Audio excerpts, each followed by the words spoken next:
studio Delhi DJ Shiva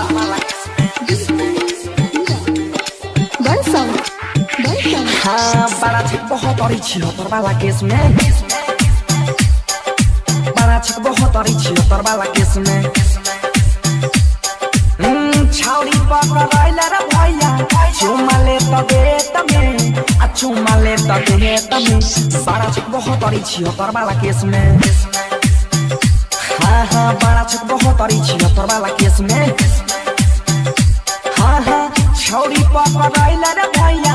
चुमा ले तबे तमे अम्मा पाई के खेत में बड़ा छिक बहुत और छिहत्तर वाला केस में हाँ छौरी पकड़ा ही गेले चुमा ले तबे तमे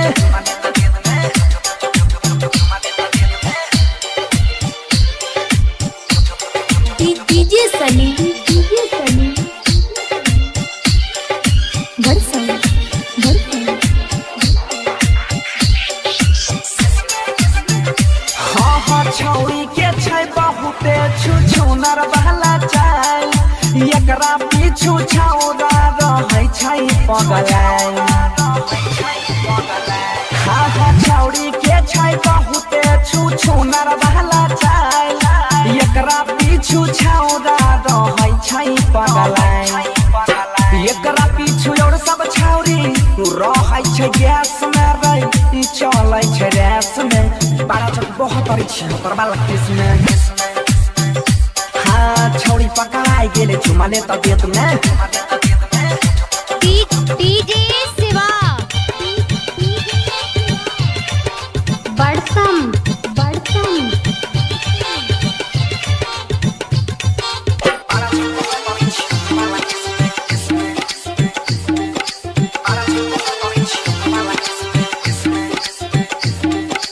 लुका छुपी करै के आदत भेलै लाग रे आ छौरिया कुमारे में लगबै छै आग रे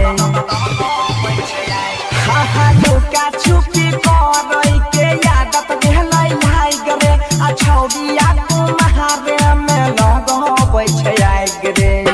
अफरोज सोनू रहै लफुआ के भेष में रह आलू चावा के भेष में बड़ा छिक बहुत और छिहत्तर वाला केस में हाँ छौरी पकड़ाई गेले चुमा ले तबे तमे हाँ हाँ छौरी पकड़ैला रे भैया चुमा ले तबे तमे मकई के खेत में बड़ा छिक बहुत और छिहत्तर वाला केस में हाँ छौरी पकड़ाई गेले चुमा ले तबे तमे